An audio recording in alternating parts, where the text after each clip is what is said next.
Hello बच्चों, आज हम लोग स्टार्ट करते हैं क्लास 11 का सेकेंड चैप्टर। क्लास 11 के सेकेंड चैप्टर में एक टॉपिक है डायमेंशनल एनालिसिस। बच्चों, ये डायमेंशनल एनालिसिस आपके लिए बहुत ही इम्पोर्टेंट है बिकॉज आप 11th में आगे पढ़ने वाले चैप्टर्स में बहुत सारे ऐसे इक्वेशंस होंगी जिनकी आपको डायमेंशंस पता होनी चाहिए। जैसे फॉर एग्जांपल मैकेनिक्स में आप जब कुछ भी इक्वेशंस दोगे तो वहाँ पे आपसे पूछ सकता है कि इसकी आप डायमेंशन बताओ, तो आपको हेल्पफुल होगा अगर आप ये डायमेंशनल एनालिसिस सीख लेते हो। क्लियर? तो स्टार्ट करते हैं कि सबसे पहले डायमेंशन होती क्या है। बच्चों, dimension is used to refer the physical nature of a quantity। किसी भी क्वांटिटी का जो फिजिकल नेचर आपको बताता है वो क्या होता है? डायमेंशन होता है। फॉर एग्जाम्पल, अगर हम एक मास ले लें और हम एक डिस्टेंस मेजर कर लें लेंथ में, तो हमें पता है कि मास का कोई भी रिलेशन नहीं है उस लेंथ के साथ, या उस लेंथ का कोई भी रिलेशन नहीं है मास के साथ। मास का अपना नेचर है और लेंथ का अपना नेचर है। इट मीन्स कि डायमेंशन हमें क्या बता रहा है? किसी भी पर्टिकुलर क्वांटिटी का फिजिकल नेचर बता रहा है। कॉन्सेप्ट समझ में आ रहा है? चलो, एक तो इंपॉर्टेंट चीज आप नोट कर लो और जो भी मैं लिखता जाऊं उसको आप नोट करते जाओ। क्लियर? आज से हम मास को बच्चों m से रिप्रेजेंट करेंगे, लेंथ को L से रिप्रेजेंट करेंगे और टाइम को कैपिटल T से रिप्रेजेंट करेंगे। क्लियर है? अब हम सीखते हैं कि डायमेंशन एनालिसिस क्या है और कैसे हम इसको फाइंड करेंगे। किसी भी पर्टिकुलर क्वांटिटी का डायमेंशनल एनालिसिस आप कैसे बता सकते हो। ठीक है, स्टार्ट करते हैं। ओके, सो फर्स्ट है वेलोसिटी। बच्चों, वेलोसिटी क्या होता है? वेलोसिटी होता है displacement upon time. Displacement upon time. अब आपको पता है बच्चों कि डिस्प्लेसमेंट को हम लेंथ में मेजर करते हैं। इट मींस कि the dimension of displacement is l and the time is t। Okay, so velocity की जो डायमेंशन होगी उसको आप क्या लिखोगे? lt minus one. अब बच्चों, मैकेनिक्स में जितने भी हमारे टॉपिक्स होंगे उसमें जो डायमेंशन आएगी वहां पर आप ये तीनों का यूज करोगे, m l t। और अगर मास नहीं है तो हम इसको देखो कैसे लिख सकते हैं, वेलोसिटी इज इक्वल टू, अब मास तो है नहीं तो वहां पे उसकी पावर 0 लगा दो, l t माइनस वन। तो ये हो गया आपका डायमेंशन ऑफ वेलोसिटी। अब बच्चों याद रखना, डायमेंशन क्या है? डायमेंशन एम एल टी नहीं है या M L T minus one नहीं है। यहां पर 0, 1 और minus one is the dimension of velocity, where the 0 of mass, 1 of L and minus one of time. Clear? So what is the dimension? 0, 1, minus one. 0 क्या है बेटा? मास। 1 क्या है? एल। टी क्या है? Minus one. कॉन्सेप्ट समझ में आ रहा है? ये हो गया वेलोसिटी। एक और टर्म है जैसे फोर्स। बच्चों, फोर्स क्या होता है? फोर्स होता है मास इंटू एक्सेलरेशन। अब मास को हम m से रिप्रेजेंट कर सकते हैं। एक्सेलरेशन क्या होता है बच्चों? एक्सेलरेशन होता है डेल्टा v अपॉन t। अब delta v it means change. एक और इंपॉर्टेंट पॉइंट ये है कि डायमेंशन किसी भी चेंज को नहीं रिप्रेजेंट करता, वो सिर्फ और सिर्फ वेलोसिटी को रिप्रेजेंट करेगा, यहाँ पे चेंज को नहीं करेगा। इट मींस आप क्या लिख सकते हो?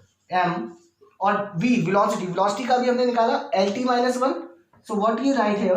L T minus one upon time का बच्चों t। क्लियर? सो आप इसको क्या लिख सकते हो? आप इसको लिख सकते हो m l t माइनस, और ये t ऊपर चला जाएगा तो माइनस 2 हो जाएगा। Okay, so the dimension of force is m l t minus 2। And note it is very important. Force की डायमेंशन आपको याद हो जानी चाहिए। फोर्स की डायमेंशन याद होने से देखो क्या हेल्प होगी आपको, ये भी आपको धीरे धीरे आगे पता चलेगा। आपके मैक्सिमम ऐसे टर्म्स होंगे जिसमें आपको फोर्स की यूज करनी ही पड़ेगी। और अगर हमें फोर्स की डायमेंशन याद है तो हम डायरेक्ट वहां पे पुट कर देंगे। क्लियर है? अब बार बार थोड़ी ना निकालते रहोगे फोर्स की डायमेंशन। क्लियर है? चलो आगे और देखते हैं, रफ कर दें सब। आज तो बहुत सारे आपको नए नए फॉर्मूले भी दिखेंगे, घबराना नहीं, सब आगे पढ़ोगे आप धीरे धीरे। तो यहाँ पे फॉर्मूला लर्न नहीं करना है, हमें डायमेंशन देखनी है कि कैसे हम किसी भी फॉर्मूले से डायमेंशन निकाल सकते हैं। ठीक है, नेक्स्ट टॉपिक है हमारा एक्सेलरेशन।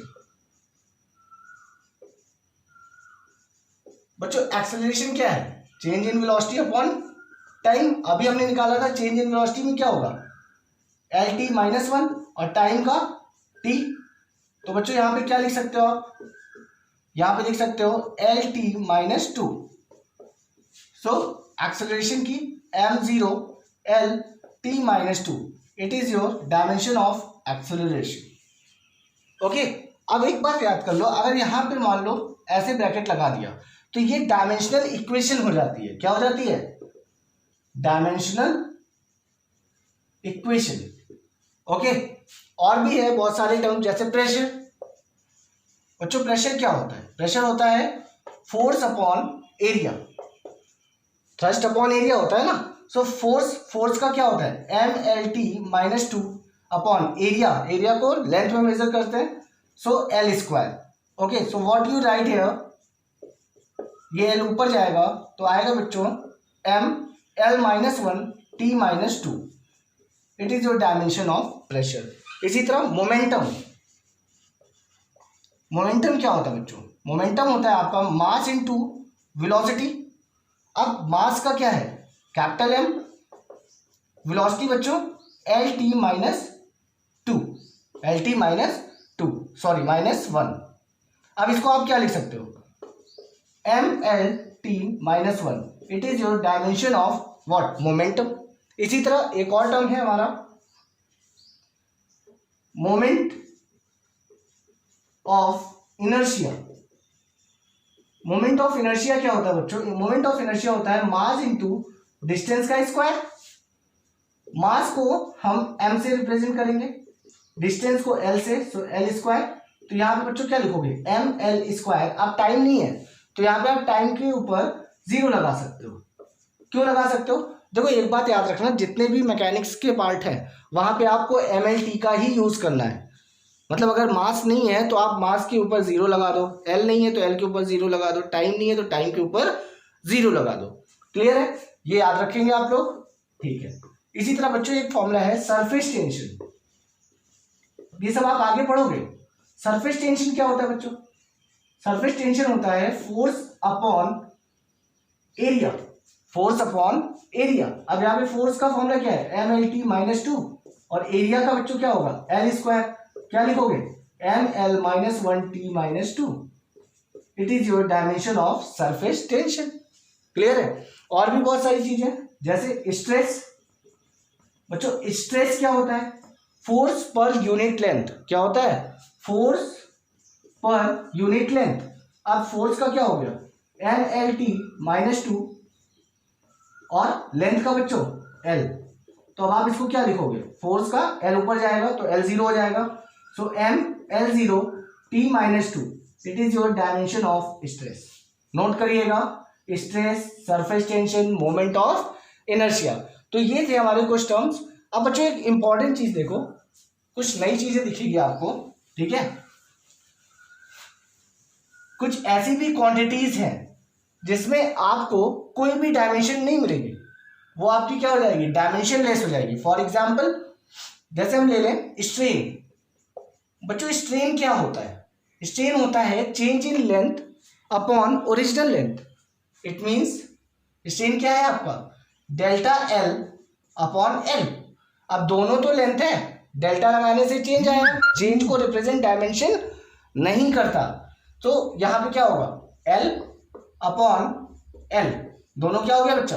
कैंसिल हो गया। क्लियर? तो क्या आ गया?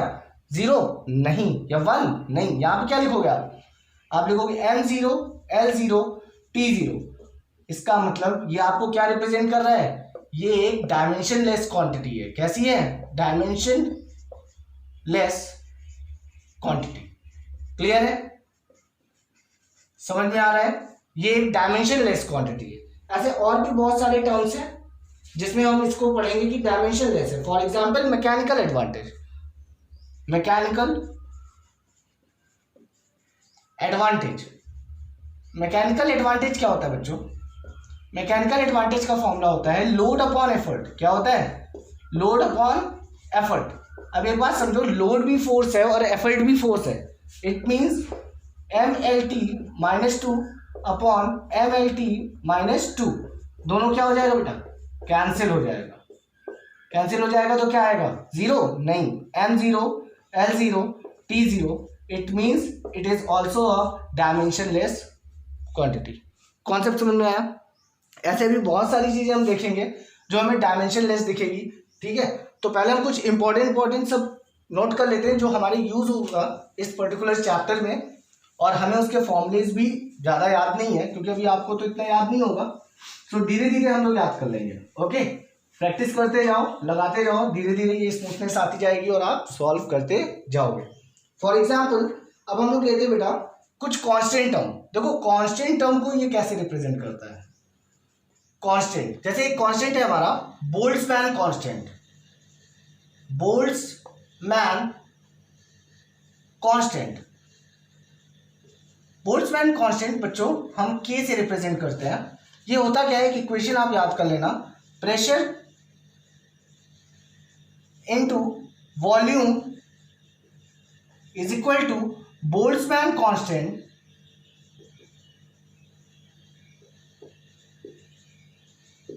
या बोल्ट्जमैन लिख लेते हैं, बोल्ट्जमैन इनटू टेम्परेचर। बच्चों ये इक्वेशन याद रहेगी तो आप बोल्ट्जमैन को यहां से सिंगल कर लोगे तो क्या आएगा? Boltzmann is equal to pressure into volume upon temperature. अब बच्चों बोल्ट्जमैन कांस्टेंट को हम के से रिप्रेजेंट करते हैं। सो राइट हियर के। प्रेशर क्या होता है? Force upon area. It means MLT -2 upon area is your L square multiply by volume, volume is your L cube upon बच्चों टेम्परेचर को नोट करिएगा, यहाँ पे टेम्परेचर को हम थीटा से रिप्रेजेंट करेंगे। के से भी करते हैं बट यहाँ पे बोल्ट्जमैन कांस्टेंट ऑलरेडी के है, सो कंफ्यूज हो जाओगे आप, तो यहाँ थीटा से रिप्रेजेंट कर लेना। क्लियर? तो यहाँ पे टेम्परेचर को आप थीटा से रिप्रेजेंट करोगे, सो क्या लिखेंगे? L स्क्वायर से ये क्यूब गया तो क्या आएगा बेटा? M, L से L ऐड हुआ L स्क्वायर T -2, थीटा ऊपर जाएगा so theta -1। It is your dimension of Boltzmann constant. Note करिएगा और याद करिएगा बच्चों। क्लियर है? इंपॉर्टेंट है, बोल्ट्जमैन कांस्टेंट पूछ लेता है एग्जाम में। What is the dimensional unit of Boltzmann constant? Dimension of Boltzmann constant. Clear है? और भी बहुत सारे, जैसे फॉर एग्जांपल इसको रफ करें। फॉर एग्जांपल हमारा हो गया प्लैंक कांस्टेंट। प्लैंक कांस्टेंट बच्चों मैक्स प्लैंक बहुत ही बड़े साइंटिस्ट थे। क्लियर? उन्होंने समझ लो कि मतलब फोटॉन्स की थ्योरी उन्होंने ही एक्सप्लेन की है। ठीक है, सो ध्यान दीजिए, इसके लिए इक्वेशन आपको मैक्स, देखो प्लैंक कांस्टेंट को हम एक्स से रिप्रेजेंट करते हैं। किससे करते हैं? एक्स से रिप्रेजेंट करते हैं। इसके लिए आपको इक्वेशन पता होनी चाहिए, E is equal to HF। बच्चों ये आप पढ़ोगे अभी। Clear? E is equal to energy is equal to Planck constant into frequency. ये क्या है बेटा? फ्रीक्वेंसी है। ओके, अब यहां से H को आप सिंगल करते हो तो एनर्जी अपॉन फ्रीक्वेंसी। अब फ्रीक्वेंसी को बच्चों देखो पहले एनर्जी समझो, एनर्जी क्या है? एनर्जी तो जूल है ना, जूल से उसकी यूनिट होती है। इसी तरह वर्क की भी यूनिट क्या होती है? जूल होती है।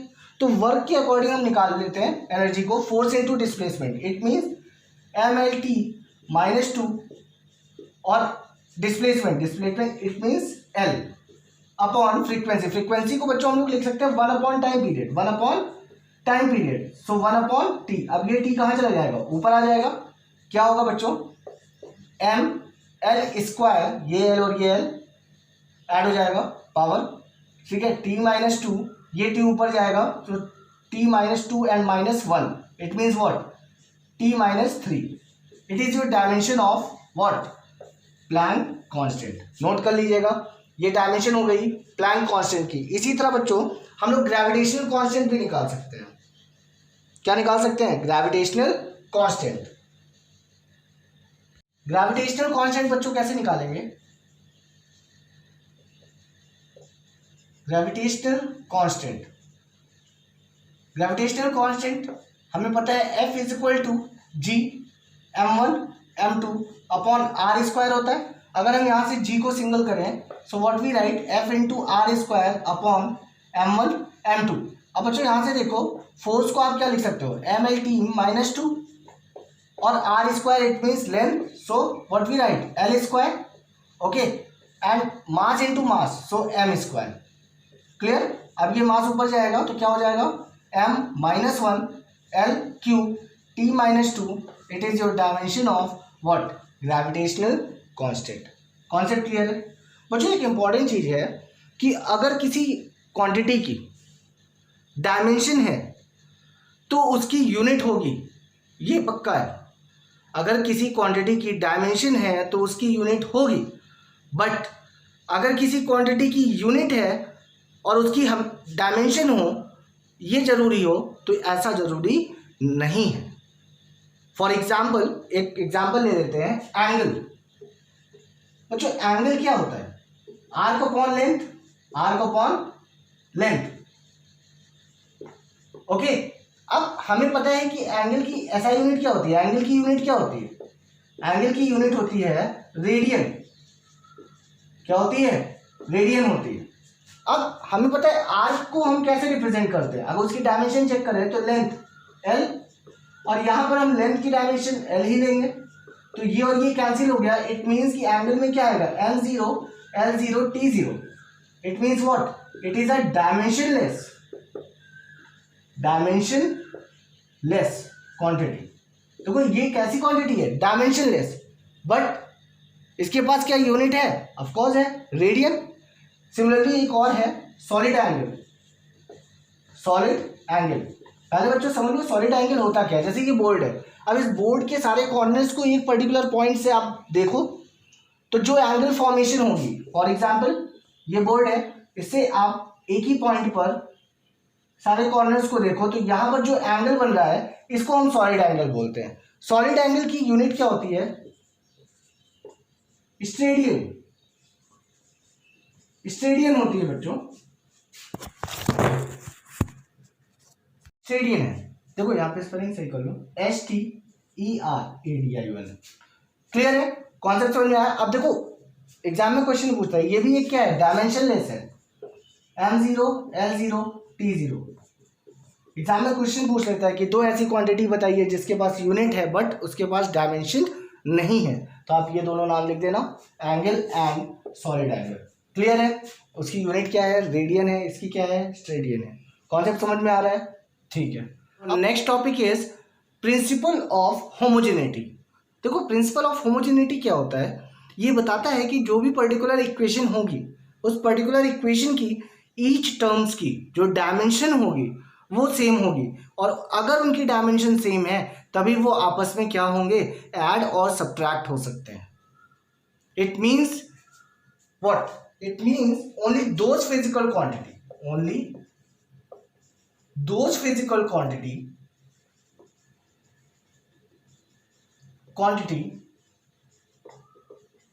can be added or subtracted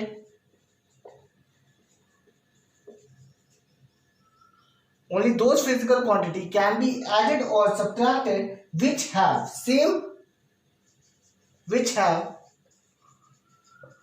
same dimension।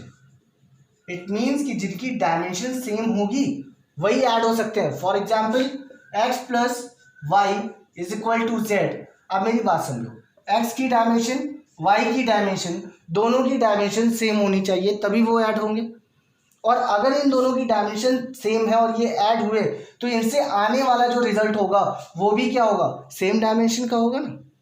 For example हम मास को मास के साथ ही ऐड कर सकते हैं, मास को लेंथ के साथ ऐड नहीं कर सकते। हम बोले 2 kg मास को 1 मीटर के साथ ऐड कर दो, कर सकते हो आप? नहीं कर सकते ना। सो इट मीन्स कि सेम क्वांटिटी या जो सेम डायमेंशन की चीज़ें हैं वही आपस में क्या होंगी, ऐड होगी और सब्ट्रैक्ट होगी। क्या मल्टीप्लाई कर सकते हैं? ऑफकोर्स कर सकते हैं। मल्टीप्लाई के लिए तो आप कोई भी डायमेंशन रख दो, ठीक है, वो आपस में मल्टीप्लाई हो जाएंगे। हम लोग करते भी है, velocity is equal to displacement upon time है, मल्टीप्लाई और divide. Velocity is equal to displacement upon time. Displacement क्या है बेटा, उसकी डायमेंशन क्या है, एल है, और टाइम की डायमेंशन टी है, बट ये आपस में डिवाइड हो रहे हैं ना। क्लियर है? इट मीन्स कि सब्ट्रैक्ट और ऐड करने के लिए हमें सेम डायमेंशन की ही वैल्यू पता होनी चाहिए, तभी वो ऐड होगी, अदरवाइज नहीं ऐड होगी। फॉर एग्जाम्पल आपको ऐसे भी लिखा हो सकता है कि a plus B is equal to C plus D. तो आप एक और चीज कर सकते हो कि सारी टर्म्स को एक साइड ले आओ। It means a plus B minus C minus D is equal to 0। अगर ये चीज वैलिड है तब ये ऐड और सब्ट्रैक्ट होगा, अदरवाइज ये ऐड और सब्ट्रैक्ट नहीं होगा। यहाँ पर a की, b की, c की और d की सबकी डायमेंशन क्या होगी, सेम होगी, और यही कहता है प्रिंसिपल ऑफ होमोजेनिटी। इसमें हम ये भी बोल सकते हैं कि the dimension of equation written on both side should be equal. Both side, अभी हमने बताया ना कि यहाँ का और यहाँ का दोनों साइड का डायमेंशन जो होगा वो इक्वल होगा। लिख दे, the dimension of the equation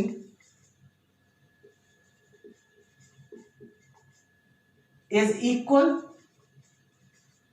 in both side। दोनों side dimension of the equation is equal. Clear हो रहा है? यही आपका प्रिंसिपल ऑफ होमोजेनिटी। बच्चों, प्रिंसिपल ऑफ होमोजेनिटी से हम बहुत सारे वैल्यूज निकाल सकते हैं। मतलब कोई इक्वेशन गिवन है और उसमें कोई एक वेरिएबल गिवन है और बोला कि इसकी डायमेंशन में बताइए, और ये जो इक्वेशन दी है वो करेक्ट है, तो आप उससे उसकी वैल्यू निकाल सकते हो। फॉर एग्जांपल जैसे आपको एक क्वेश्चन दे दिया कि v is equal to A plus B T, v is equal to A plus B T. अब जहां पर v आपका है बेटा वेलोसिटी और t है टाइम। अब पूछा है कि find the dimension of a and b। v आपका क्या है, वेलोसिटी,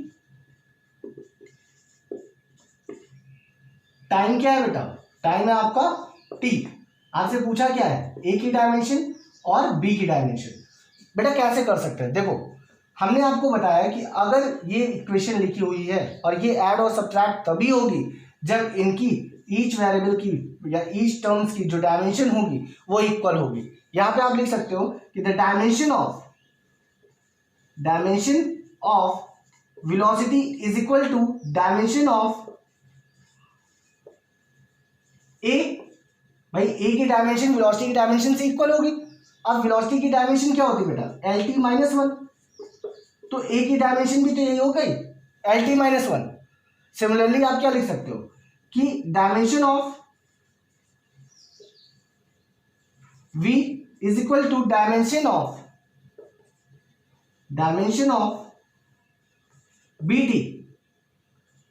जहां पर आपका बेटा बी टी क्या है, टाइम है, तो डायमेंशन ऑफ वेलोसिटी क्या हो गया, एल टी माइनस 1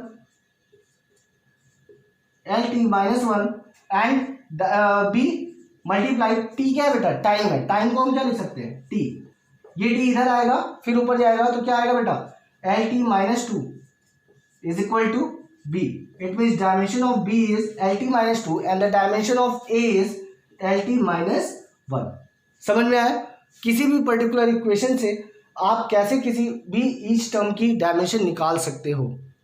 क्लियर है? और क्वेश्चंस करते हैं, तो कुछ क्वेश्चंस करते हैं। जैसे सपोज कर लीजिए आपको एक क्वेश्चन दिया, y is equal to A plus R upon M, where y is displacement and m is mass. Now find the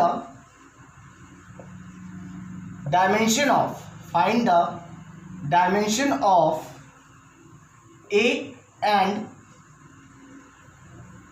R। देखो बच्चों कैसे इसको सॉल्व करेंगे, clear?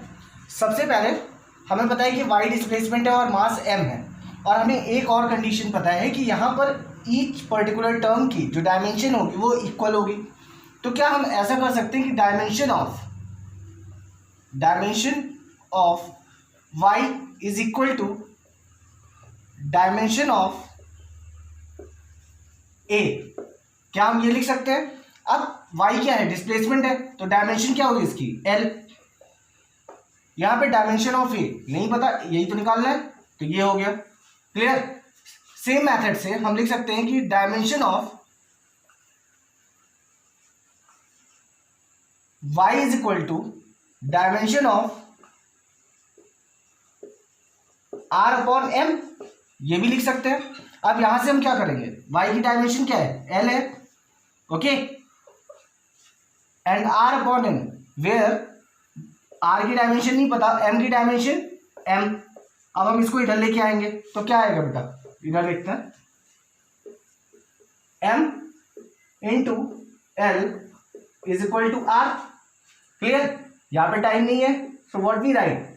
ml t0, it is your dimension of r, and what is the dimension of a? m0 l t0, it is your dimension of a। this is your answer। Clear है? तो समझ में आया बेटा कि कैसे इसको सॉल्व करना है। कोई भी इक्वेशन दी होगी, हमें ये तो पता है कि ईच टर्म उसके क्या होंगे? सेम डायमेंशन के होंगे। हम उसको आपस में रिलेट कर लेंगे और रिलेट करके उसकी डायमेंशन को सॉल्व कर लेंगे। चलिए और क्वेश्चन देखते हैं। हम लोग एक क्वेश्चन देखते हैं, y is equal to tan xt where t is time and find dimension of y। बेटा देखो यहां पर प्रॉब्लम क्या आ रही है कि यहां पे डायमेंशन ऑफ x आपको नहीं पता और डायमेंशन ऑफ y आपसे पूछा है, और सिर्फ आपको क्या पता है? t क्या है? हमारा टाइम है। अब देखो इस तरह के क्वेश्चन कैसे सॉल्व करोगे? थोड़ा बहुत दिमाग भी लगाना है। वो ये कि tan थीटा है, इसको आप कैसे लिख सकते हो? tan थीटा ना, और हमें पता है कि जो थीटा होगा हमारा, theta is dimensionless, therefore the value of xt is dimensionless ना, m0 l0 t0। अगर हम यहाँ से t को सिंगल कर रहे हैं तो x is equal to m0 l0 t0 upon t, ये आ गई इसकी डायमेंशन। अब हम इस t को ऊपर लिखेंगे तो x is equal to m0 l0 t minus 1। Okay, now how you find the dimension of y? देखो बेटा यहां से अगर आप देखोगे तो ईच टर्म की कंडीशंस में उनकी डायमेंशन इक्वल होगी। तो अगर x की डायमेंशन ये आई है तो y की भी डायमेंशन क्या होगी? m0 l0 t minus 1। This is your answer, dimension of y। Clear हो रहा है? नहीं आया समझ में? Find the dimension of y पूछा था। अब हमें पता है कि y की डायमेंशन जो होगी वही x की डायमेंशन होनी चाहिए, xt की डायमेंशन होनी चाहिए। क्लियर? हमने इसको आपस में रिलेट कर दिया। कैसे रिलेट किया? हमें पता है कि थीटा क्या है? डायमेंशनलेस है, तो xt is equal to m0 l0 t0। x यहाँ से t को सिंगल किया, x की वैल्यू निकाली m0 l0 t minus 1, so y is equal to what? m0 l0 t minus 1। Clear है? चलिए नेक्स्ट क्वेश्चन देखते हैं। Okay, so the next question is write the dimension of a upon b in the relation f is equal to a root x plus b t, where f is force, okay, and x is displacement and t is time। देखो बेटा इस तरह के question कैसे solve करेंगे? Same method है कि dimension of force is equal to the dimension of a root x। So what we write here? Dimension of force is equal to dimension of a root x। okay, so dimension of force is mlt minus 2 and dimension of a root x, so a dimension of a not given। now dimension of x is l and the power is 1/2। okay, सो L को इस side लेके आएंगे तो बेटा क्या आएगा, M L T minus two upon L की power 1/2 is equal to A. बेटा ये एल ऊपर जाएगा, सो ए की वैल्यू आएगी, A is equal to M, L ऊपर जाएगा तो एल की पावर -1/2 एंड टी की power -2। Okay, so this is the dimension of A. Now how you get the dimension of B? Again you compare the dimension of F. Dimension of F is equal to what? Dimension of BT.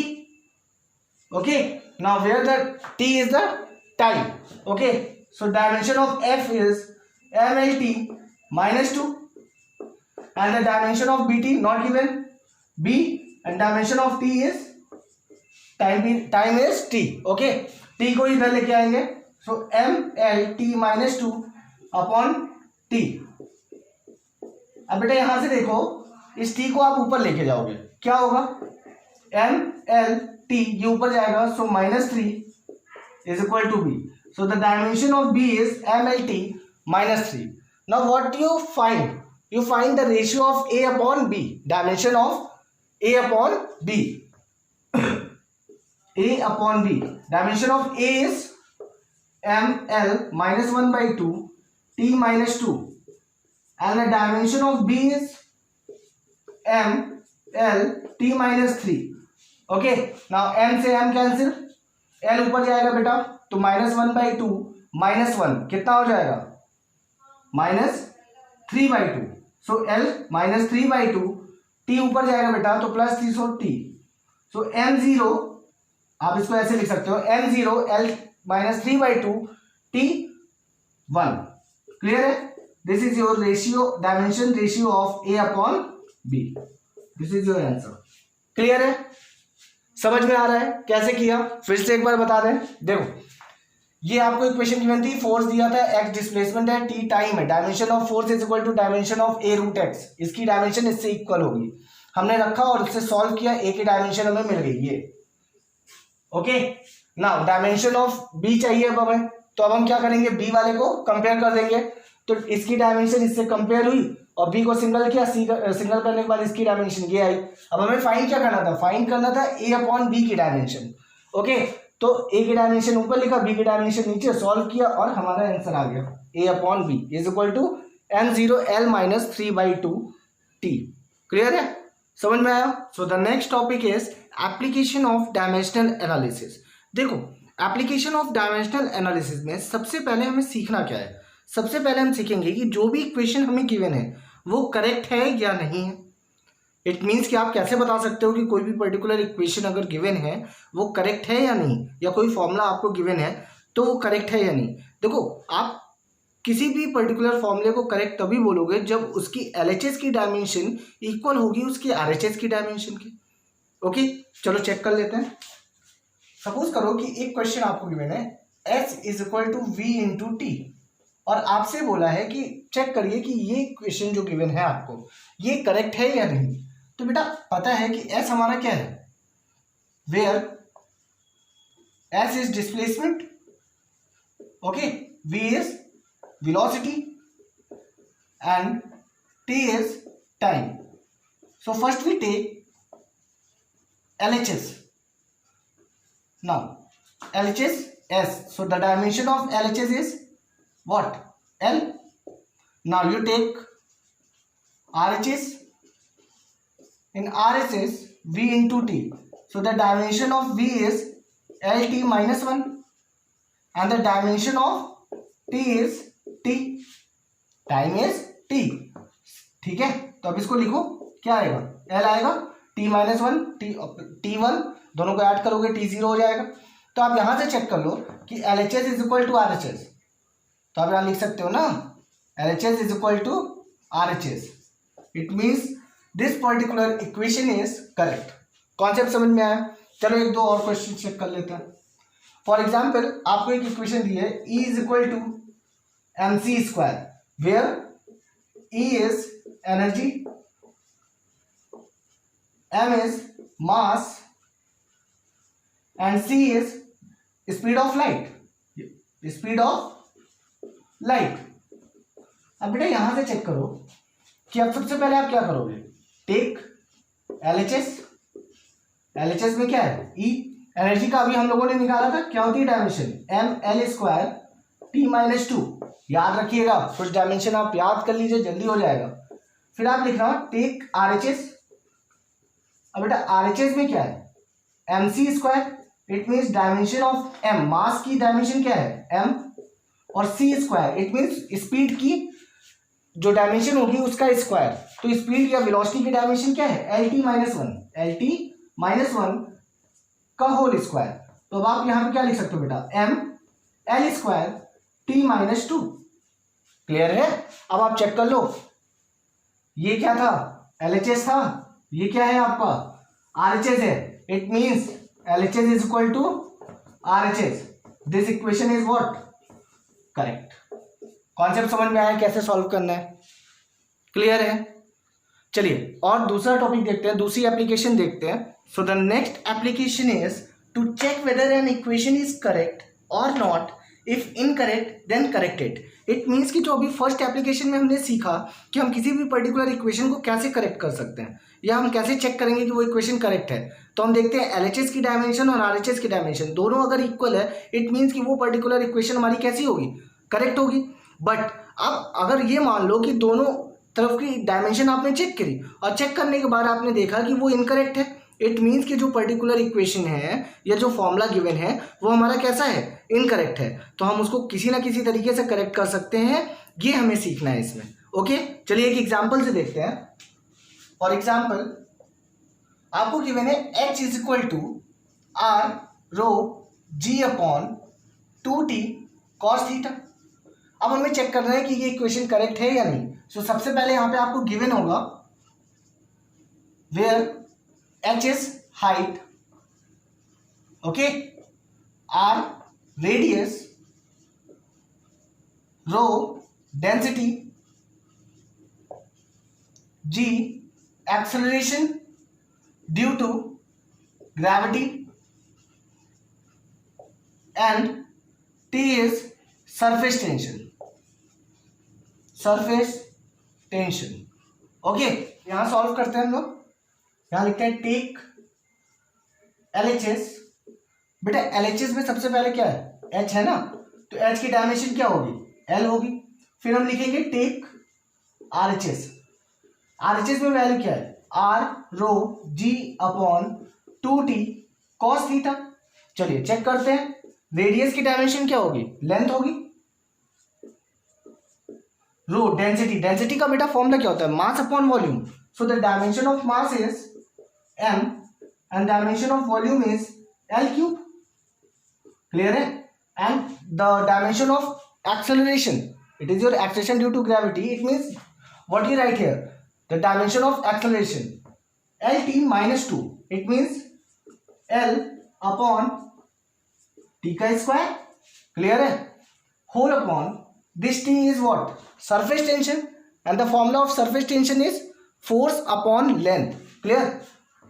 2 is constant, okay, तो constant का कोई भी dimension नहीं होता है, तो surface tension का लिखेंगे mlt-2, it is your dimension of force upon length, length की डायमेंशन l। क्लियर है। चलिए सॉल्व करते हैं।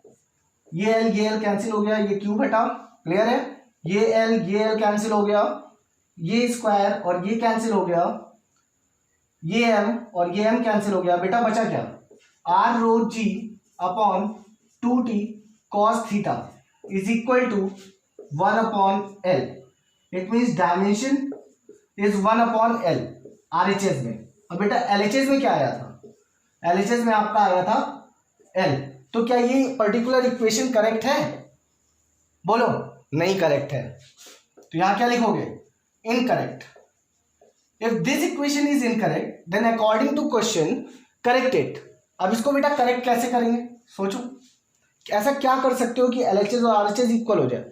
अगर हम RHS को रेसिप्रोकल कर दें, RHS में जो इक्वेशन गिवन है उसको हम पलट दें, नीचे वाला टर्म ऊपर लिख लें, ऊपर वाला टर्म नीचे लिख लें, तो क्या डायमेंशन L आ सकती है, ऑफ कोर्स आ सकती है। तो हम करेक्ट इसको कैसे करेंगे, H is equal to 2t cos theta upon r rho g। This is your correct formula. Concept समझ में आया? कैसे हम करेक्ट करेंगे? ये देखिए, यहां से हम रेसिप्रोकल, अब इसको आप सॉल्व करोगे तो L ही आएगा ना। समझ में आया? चलिए एक बार और चेक कर लेते हैं। H is equal to R rho G 2t cos theta given था, ये सारी वैल्यू गिवन थी। अब हमने LHS लिया, वहां पे डायमेंशन चेक की, फिर हमने RHS लिया, उसमें वैल्यू पुट करी, उसकी डायमेंशन रखी और सॉल्व किया। सॉल्व करने पर हमने देखा कि यहाँ पर 1/L आ गया। अब LHS में तो L था, यहाँ पे 1/L आ गया। अब हम इसको कैसे करेक्ट करें? तो पहला आंसर तो हमारा ये मिल गया कि ये कैसा है, इनकरेक्ट है। और इसके बाद इसको करेक्ट कैसे करें? तो अगर हम इसको रेसिप्रोकल कर दें, ये ऊपर चला जाए, तो ये करेक्ट हो सकता है। तो हमने क्या किया, ये RHS में दिए हुए टर्म को हमने पलट दिया। कॉन्सेप्ट समझ में आया? क्लियर है? So the third application is to write a formula just by knowing the factor on which a given quantity depend. It means कि अगर हमें सिर्फ इतना पता हो कि ये क्वांटिटी इन फैक्टर्स पर डिपेंड करती है, मान लीजिए कोई क्वांटिटी है वो कुछ फैक्टर्स पर डिपेंड करती है, तो क्या हम उससे कोई फॉर्मूला बना सकते हैं या कोई इक्वेशन बना सकते हैं? चलिए चेक करते हैं क्या ऐसा हो सकता है। चलिए एक एग्जांपल ले लेते हैं। मान लीजिए आपको गिवन है कि एक कोई पेंडुलम है जिसका बॉब का मास m है, ओके, और इसकी ये जो लेंथ है ये l है, और ये ऑक्सीलेट कर रहा है। ऑक्सीलेट कर रहा है तो जो इसका टाइम पीरियड है बेटा, इसका जो टाइम पीरियड है वो डायरेक्टली प्रोपोर्शनल है मास से। फिर उसने बोला कि ये टाइम पीरियड डायरेक्टली प्रोपोर्शनल है लेंथ l से। फिर इसने कहा कि ये टाइम पीरियड डायरेक्टली प्रोपोर्शनल है एक्सेलरेशन ड्यू टू ग्रेविटी से। मतलब ये तीन फैक्टर आपको गिवन है कि time period is directly proportional to the mass, time period is directly proportional to length and time period is directly proportional to acceleration due to gravity. अब हम इससे चेक करते हैं कि क्या हम निकाल सकते हैं। चलो सबसे पहले हम लेट कर लेते हैं कि m की पावर x है, l की पावर y है और g की पावर z है। ठीक, अब हम इसको कैसे लिखेंगे? t इज इक्वल टू एक कांस्टेंट आ जाएगा k, m की पावर x, l की पावर y एंड g की पावर z। अब यहां से हम चेक करते हैं कि टाइम पीरियड का डायमेंशन क्या होगा। टाइम पीरियड का डायमेंशन होगा m0 l0 t, और यहां से चेक कर लो मास की डायमेंशन क्या होगी बेटा, m की पावर व्हाट, x, लेंथ है, लेंथ की डायमेंशन क्या होगी l की power y and g, acceleration इसकी पावर क्या होगी lt माइनस 2 की पावर z। अब कंपेयर करते हैं बेटा, compare m, the value of m। तो यहां पे क्या होगा, 0 इज इक्वल टू x, मतलब x की वैल्यू क्या आ गई, 0 आ गई। फिर हम कंपेयर करते हैं, कंपेयर व्हाट, l, यहां पे क्या बेटा 0, यहां पे आप चेक करो ये y हो गया और ये माइनस 2z हो गया, माइनस 2z हो गया, नहीं सॉरी y प्लस z हो गया, y प्लस z ये हो गया। अब यहां से y की वैल्यू सिंगल करो तो माइनस z, इसको भी चेक करते हैं। फिर हम थर्ड कंपेयर करते हैं, compare the value of t। तो बेटा यहां पे t का क्या है 1, यहां पे t का क्या है माइनस 2z, माइनस 2z, तो z को सिंगल करो तो क्या आएगा -1/2। क्या इस z की वैल्यू यहां पे पुट कर दें तो y की डायमेंशन मिल जाएगी, y की वैल्यू मिल जाएगी। y की वैल्यू क्या होगी, y is equal to -1/2 and minus plus हो जाएगा ना, ये भाई ये -1/2 है, ये माइनस z है, क्लियर है, तो माइनस माइनस प्लस हो जाएगा। सो y का क्या है 1/2, z की वैल्यू -1/2 एंड x की वैल्यू 0। अब हम इसमें पुट करके देखते हैं, t is equal to k, m की वैल्यू 0, m की वैल्यू 0 इंटू l की वैल्यू बेटा क्या है y की वैल्यू क्या आ गई 1/2, सो l की पावर 1/2 एंड g की वैल्यू z की वैल्यू क्या है -1/2, तो यहां पे लिख लो -1/2। कॉन्सेप्ट क्लियर है? अब इसको सही करते हैं, t is equal to T is equal to K, m0 it means 1, L का रूट, ये जी नीचे लेके आओगे तो 1/2 हो जाएगा, तो हम इसको लिख सकते हैं L अपॉन जी का होल रूट। अब बेटा एक चीज देखो, ये बन गया हमारा फॉर्मूला। अब ये है कांस्टेंट, कांस्टेंट को डायमेंशन एक्सप्रेस नहीं करता, कांस्टेंट को हम एक्सपेरिमेंट करके इसकी वैल्यू निकालते हैं, और बाद में जब हमने इसमें एक्सपेरिमेंट किया तो हमने इसकी वैल्यू निकाली, और ये एक फॉर्मूला भी है आपका, आप आगे पढ़ोगे, T is equal to 2 under root L upon G, time period of pendulum. Constant समझ में आई है, कांस्टेंट की वैल्यू क्या है 2 कैसे आई, एक्सपेरिमेंट से। तो ये था आपका डायमेंशनल एनालिसिस। उसमें हमने सीखा कि एप्लीकेशन के थ्रू हम बहुत सारी चीज़ें चेक भी कर सकते हैं, फिर अगर गलत है, इनकरेक्ट है, तो हम इसे करेक्ट भी कर सकते हैं, और अगर हमें किसी पर्टिकुलर क्वांटिटी का डिपेंड पता है कि ये इन फैक्टर्स पे डिपेंड कर रही है, तो उसके थ्रू हम उसका फॉर्मूला भी बना सकते हैं। होप सो आपको सब कुछ समझ में आया होगा, और आप बुक में दिए हुए क्वेश्चंस को खूब अच्छे से ट्राई करिए और लगाते रहिए।